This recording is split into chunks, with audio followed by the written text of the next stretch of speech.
Please. Your door is going to be rather well, theory is bigger. Get easy, your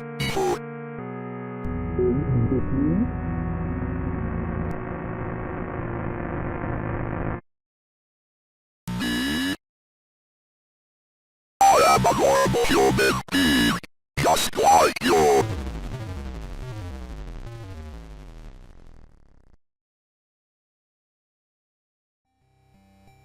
Now, it's been quite some time since I dropped a theory video on this channel, and during that time, a lot of stuff has happened in my life. Boy!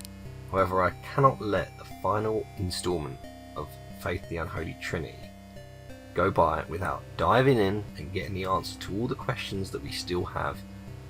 But there is so much to unpack here with this third and final chapter. So we're going to be going a bit further in depth into certain characters and topics in subsequent theory videos, as well as some more bigger theories and timelines and stuff. Those will come later. Today's video we are going to break down this specific chapter as a whole and just gain some more context and explain the three main endings of Faith Chapter 3 and what they mean for those characters. And we will try and do it in the context of Chapter 3 itself, but obviously we're going to be referring back to the other chapters as and when.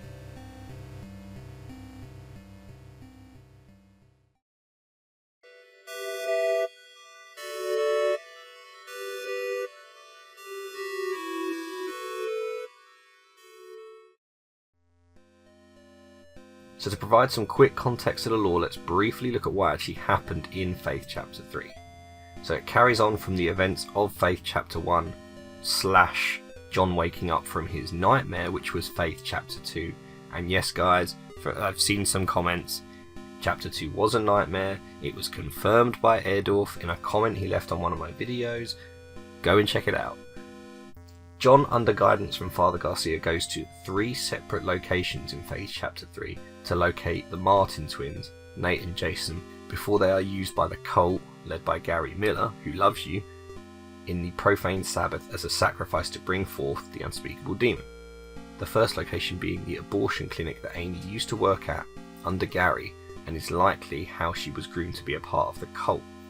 Aside from the fight with Jeffrey the Demon, we also get a secret boss fight with a woman who I believe is Rhonda, based on the notes, who also works at the abortion clinic and was used to farm off newborn babies to the cult for the ritual of the second death. And I'm not going to go into further details on that, as it is freaky AF, just ask Gary himself. The second location is what we played in the demo of Faith Chapter 3, which was the apartment buildings, in which we have to save Lisa from the demon Alu, which is another demon brought forth by the cult, as the apartments are, again, run by Gary, who loves you.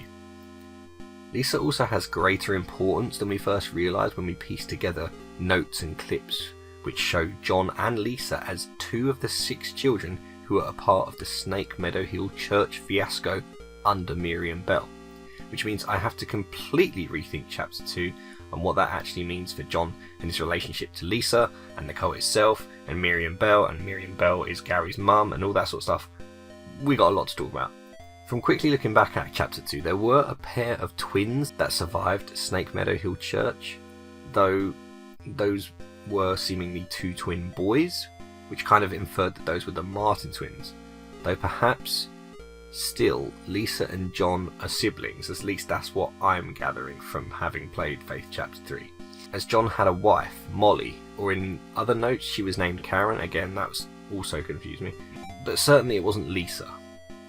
Which very much leads me to believe that they are either really good friends, perhaps they were both brought to Snake Meadow Hill Church Orphanage together, or they're siblings. And being that they were already connected to the cult from their childhood, it poses further questions about their lives and how the cult view them. As well as Lisa, we also find details of a child named Tommy who lived with his mother at the apartments, before running into Tiffany, who, as we know, tried and failed to perform the ritual of the second death upon herself, but was unfortunately for her a rejected vessel, unlike Amy. She instead became this thing, the self-proclaimed daughter of the unspeakable, which, by the way, that easily was the best build-up scene to a boss battle in the entire game. That was fantastic. Well done, Edorf.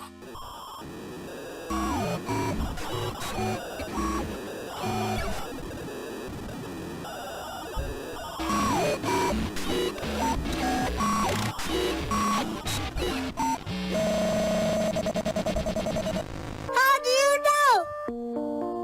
How do you know? Moving on.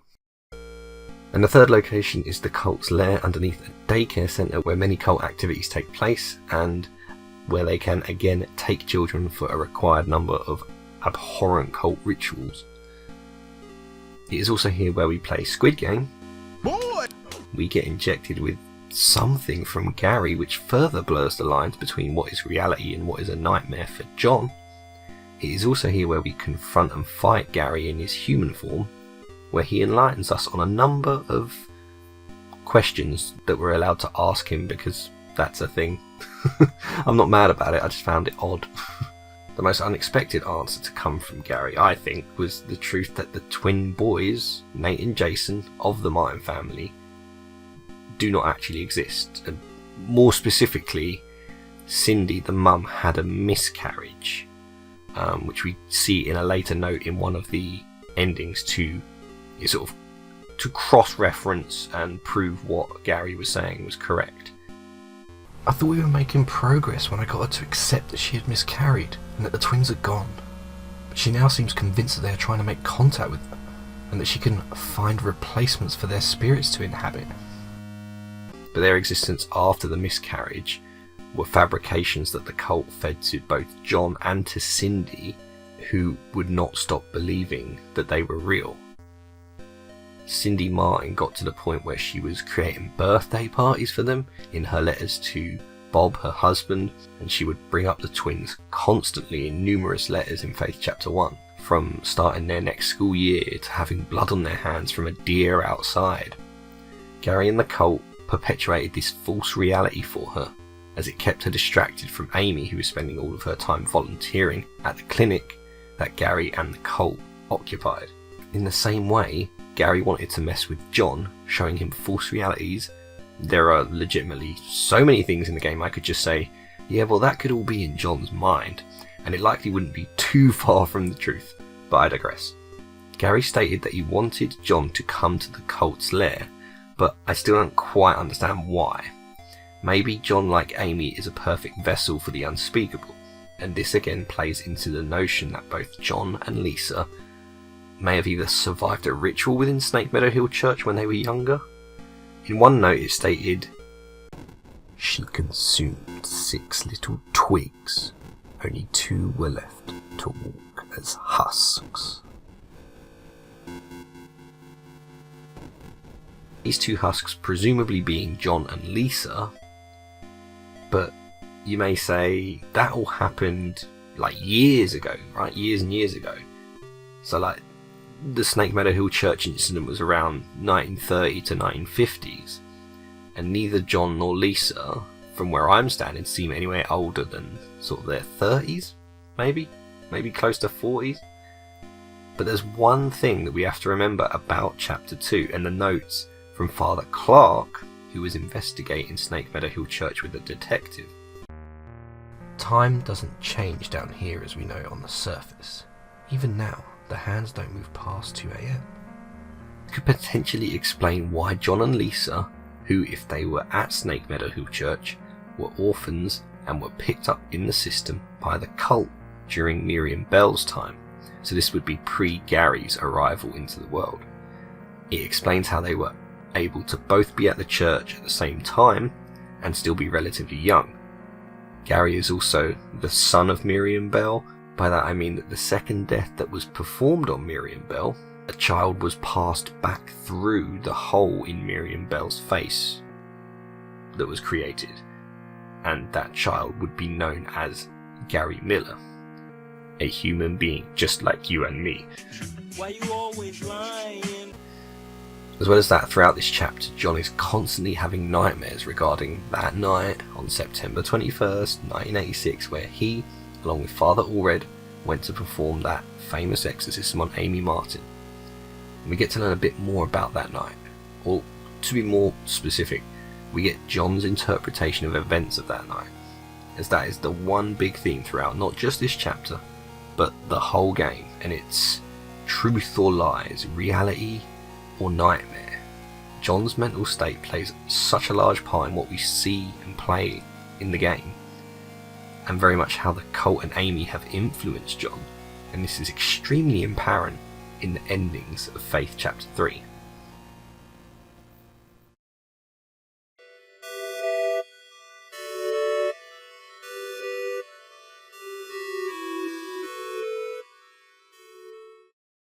The new Vessell ending is very straightforward if you haven't done it.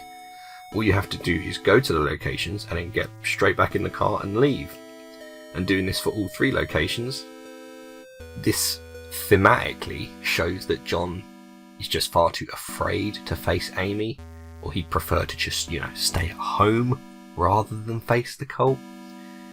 But it is telling us and it's showing us that John has lost all faith in God and himself.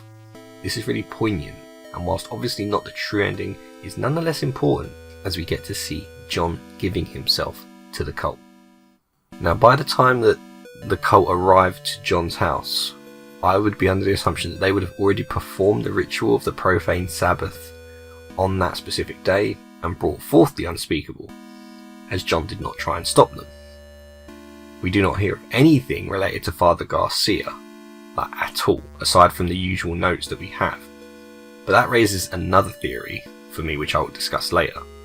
More importantly is the room that's seemingly being protected by John, which we saw in both the end of Faith Chapter 2 and Faith Chapter 3. In this ending, it looks like it was holding Amy Martin. But we get another note about John's admission to the Yale psychiatric ward, which is a big clue, which is obviously telling us that this is not, in fact, reality. And I think most people could kind of work that out. Unfortunately, I don't think we will ever actually see what is in this room, as this is the only time that we open this door, and all we see is just a reflection of John's unstable mind and the guilt that he has for not being able to save Amy. Look at the drawn-on window that mirrors the Martin house attic in Faith Chapter 1. You can't be telling me that that's what that room actually looks like. It doesn't make any sense. Or if it is, maybe that's just where John's hiding, he's keeping his guilt locked away in that room, maybe as a coping mechanism or something. But if Amy wasn't in there, why was it locked with crosses covering the door? It doesn't add up, guys. It doesn't add up. Please let me know your theories on that room in the comments. We need to dive into it more. Cut to John in the Martin house, which is now completely run down, with John going from room to room, of course blaming himself for the death of the Martin family, and with John then kneeling on the Eye of the Unspeakable in front of 2 wooden mannequins that are obviously meant to represent the twins in their room, by the way. So what's interesting is all of the flashbacks, John did not remember their room. It's very interesting that John's having flashbacks, but he's not got a memory of that room, even though he returned not that long ago where we saw the kids' room, which I guess is just another nod to the fact that the twins never existed.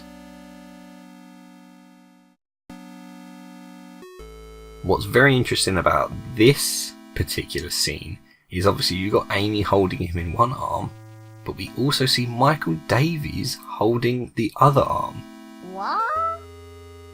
Which at first I thought was just strange. I thought it was a bit out of place that Michael Davies was here holding John's arm. And then I just started to have a brainwave and I started to really think about it, and I was like, so if you think about John in Chapter 1, and let's assume that he didn't fight the mirror demon, the secret mirror demon boss, he only fought Amy, and she got injured when she flew out of the window in the attic, right? So she was injured. The only other person that he attacked or fought and we're not including the deer, guys, come on, was murdering Michael Davies, because that was the true ending. He shot Michael, and then Michael went onto the road and was run over by Airdorf. And now in Chapter 2, we know for sure that Chapter 2 was a nightmare. Whether it was showing John a reality, it was a nightmare. So we can rule out John actually having killed any of these demons that he might have killed in Chapter 2. And then of course with Chapter 3 in this route, we skip every location. So John doesn't even get a chance to kill or hurt any other demon or person. Which leads me to the conclusion that Michael is there also out of John's guilt. Perhaps in conversations with Father Garcia he learned about Michael like we did to further add to his guilt after shooting him. Which I think is just another layer to John's mental state and the guilt and everything that he's gone through. Like, we didn't really get any sort of hint that John had felt guilty for what he did to that white demon in Chapter 1. But maybe this ending, despite not being a canon, like a true ending, is a nod to John's guilt as well. The house then gets swallowed up metaphorically by the unspeakable, and we're left with the Latin phrase of damnatio memoria. I'm probably saying that wrong. I only went to Latin club for like 2 weeks, guys, come on. Which loosely translates to the condemnation of memory, which, according to Wikipedia, is essentially a rewriting of history, which makes perfect sense for this ending, as the cult have gone so far into trying to destroy John's mental state. He does not know what is real anymore. At this point in this route, in this ending, he believes he's failed the twins, who he couldn't possibly have helped, as they weren't around for him to help, unfortunately. He of course failed Amy, even when he went back to try and help her. And then of course he killed Michael. And so then he accepts the cult and the unspeakable, believing he could not fight back against them, and lets Gary and the cult and his guilt win. John, in this ending, has lost all faith. Hence why a lot of what we see in this ending does not make sense.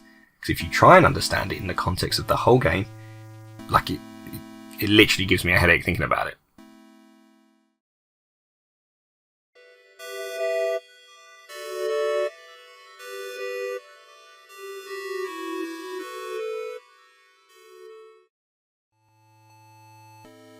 The New Purpose ending, which is ending 1, which is where you do not destroy the unholy trinity, and instead you have to drop what I'm guessing is the unspeakable's casket on top of the crucible, with the help of Father Garcia and of course his trusty shotgun. And after shooting Gary's head off, we then seal the giant floating casket on top of the unholy trinity, which would only temporarily stop Gary and the cult, as we learned from our conversation with Father Garcia.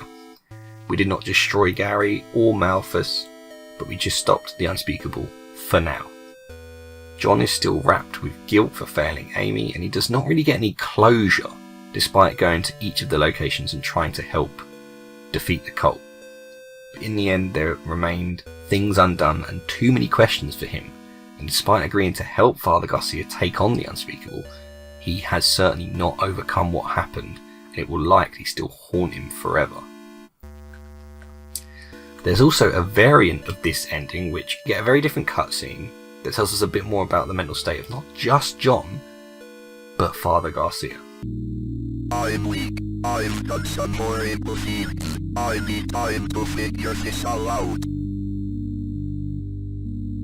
That was story twist.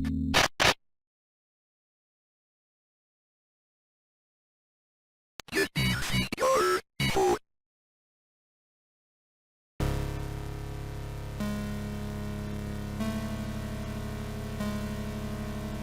And of course he is now being threatened by Father Garcia to help him destroy the unspeakable and take on the cult in other areas, I'm guessing other locations. But this raises a bigger question, and which I've also seen in the comments: can Father Garcia actually be trusted? maybe he was the inside that gave the cult influence on the church. Maybe I'm going too far with that. But maybe he hasn't forgiven John for murdering Michael Davies. You know, Michael just escaped Father Garcia's care. Father Garcia was doing everything he could to help him. Michael goes out into the woods, literally, like, it could have been not that long between the prologue of chapter 2 and chapter 1. It could have been like an hour, it could have been a day, it could have been less. And then John just happens to come along with a gun with one bullet and just shoots him dead. So it could be a lot more to do with Michael Davies than we think, but it's just a thought. And again, we will come back to it in another video. This is going on far too long.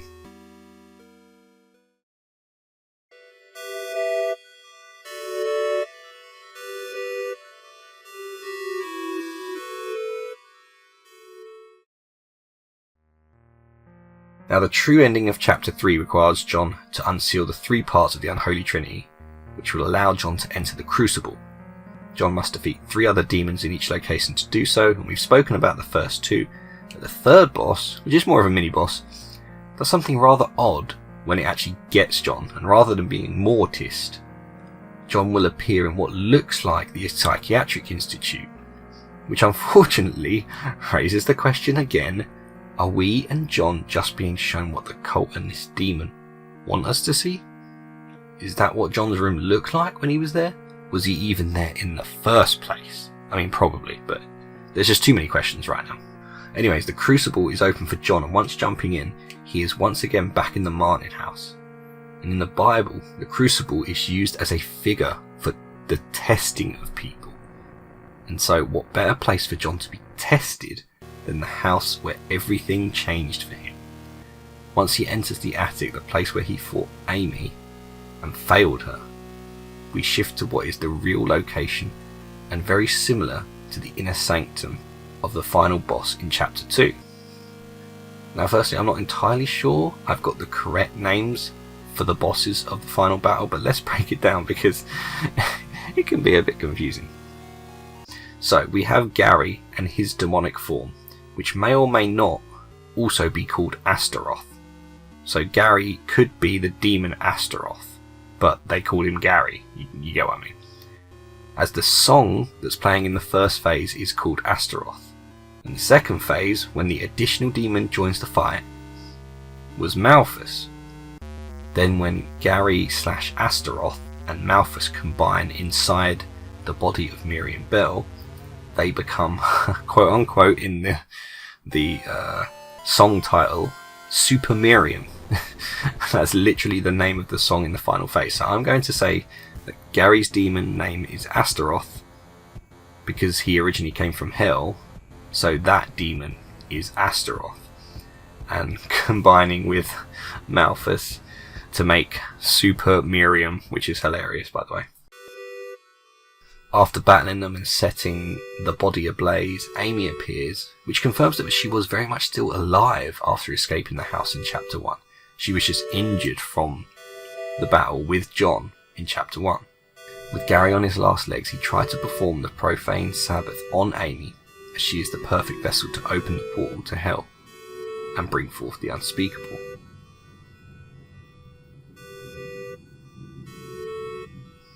However, the unspeakable, or at least the demon inhabiting Amy, instead calls Gary a failure for not bringing forth the Antichrist and failing in his mission, and he takes him back to where he originally came from. Because, spoilers guys, he is not a normal human being like us. John then finally gets to confront Amy one last time and gets to apologise for not being able to save her. Which, not just for John, but for me, felt so cathartic to see that. To really, to see John being able to just get the chance to just tell Amy that he's sorry. To at least alleviate some of the guilt, and for her to be able to tell him, you know, you did your best. And then also that line of hers that is such a killer, like it's very good. It's time to finish what you started, like. To finish what I started. That line just got me, man. It just got me so good.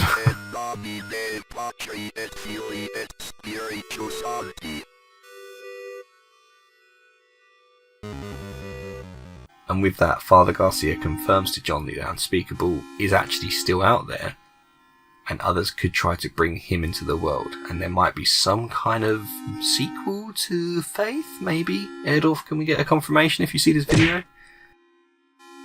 John then has to decide whether to go with Lisa and settle down, or fight the demons. For the record, they both give us the same ending name and title. What's different in this ending than the others, though, is that John and his outlook on things. Throughout the battle with Malthus and Gary, John had faith, and because of that he was able to withstand the attacks of the Super Miriam. He's fought his demons, both in his mind and, in his reality. He got to apologise to Amy, he was forgiven, and eventually was able to finish what he started on that fateful night in September, being able to free her from the demon that's plaguing her. She could finally be at peace, and now so could John.